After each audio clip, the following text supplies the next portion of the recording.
Ouais. Donc, est-ce que vous avez des questions? Du coup, il va peut-être falloir faire passer le micro ou... Ouais, non, enfin, qui parle fort, faut parler fort. Je vous répéterai la question. Parmi les notifications, si on est en mode l'utilisateur peut mettre un message, oui. Ça va dans quelle colonne? Parce que la custom, ce que j'ai compris, c'est pour l'autre. Ouais, alors comme ma démo a foiré, j'ai pas forcément pris la version réelle de rapport. Il y a une colonne dédiée, user comments, et voilà, ça va dedans. Effectivement, le custom, c'est pour tout ce qui est association clé-valeur avec tout ce custom data, que j'ai montré aussi par exemple. Et ce que permet la grille visualisation de Google, c'est des données aussi dans Google Spreadsheet. Ouais, alors il y a certainement moyen de faire des choses directement dans le spreadsheet. J'ai jamais eu le temps de me creuser plus que ça, effectivement, mais ça faisait partie des choses que j'aimerais creuser aussi. Je ne peux pas tout faire.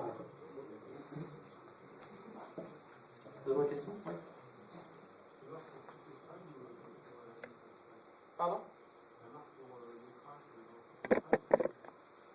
Oui, il se trouve qu'en étant placé sur l'objet application, finalement, j'ai constaté que les threads qui étaient dérivés par la suite conservaient le uncode exception handler.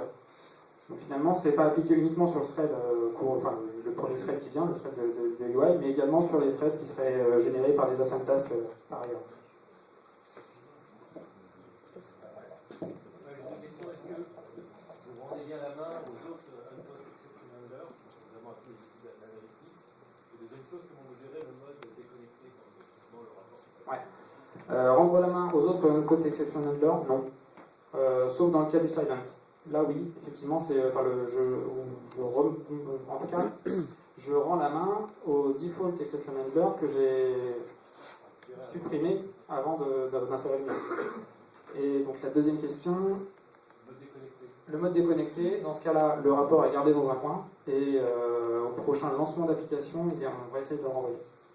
Ou au prochain envoi de rapport.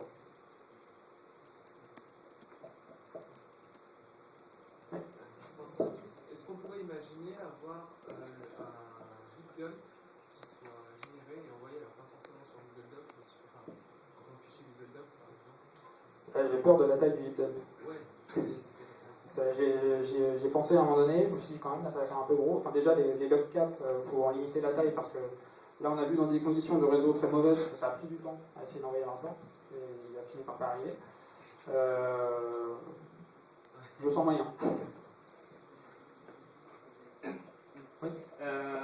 Il y a une fonctionnalité qui est sympa pour les projets open source, c'est le Ease Library d'Android. Est-ce que ce qui permet de facilement changer le code en fonction de son utilisation, est-ce que ça va rester sur un point jar ou à terme ça peut être intéressant? Non, j'ai pas utilisé les fonctions de projet Android Library. Je voulais que ce soit vraiment le truc le plus simple possible. On prend un jar, on le pose dans un coin, ça marche. Après, tout ce qui était justement, quand j'ai commencé en plus, je crois que ça n'existait pas encore les projets Library. Et du coup, tout ce qui est dépendance avec des ressources système, on les transmet via la notation des paramètres, le r.id, quelque chose. Et je vois pas trop d'intérêt à reporter ça dans une librairie Android. Si vous voulez le récupérer de source, le source est public ou c'est un checkout, vous le récupérez via Maven, il y a moyen, on peut tout faire.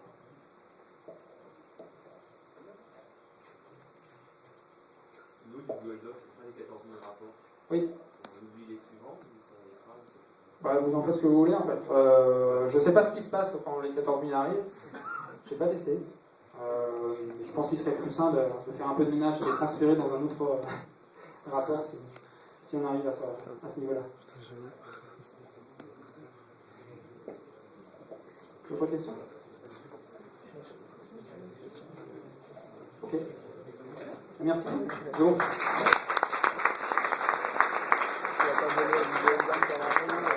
Vous avez juste quelques remerciements en particulier. Emmanuel Astis qui est sur Android à l'Italie et qui tient le androidblogger.blogspot.com, qui est la personne qui a fait le premier uncode handler exception que j'avais vu, qui lui faisait des envois par mail et qui est le source à partir de lequel je suis parti ensuite pour construire toute la librairie. Pierre Enrico pour l'expert Maven qui a fait le refactoring du projet pour sa mavenisation. Donc Yann Merkel qui travaille activement sur l'analyse autour des rapports. Il prépare aussi de travaux sur l'utilisation d'algorithmes un peu spécifiques pour essayer de faire des rapprochements entre les différents rapports et regrouper des rapports similaires. Le PAUG, merci d'exister. Et puis vous, pour être venu.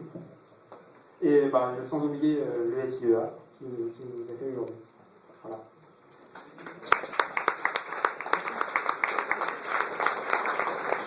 Alors voilà, PayPal a s'installer, pour l'instant je vais me meubler un peu. J'avais un truc à dire que je viens déjà de manger. En tout cas, super présentation qui colle bien avec l'état d'esprit.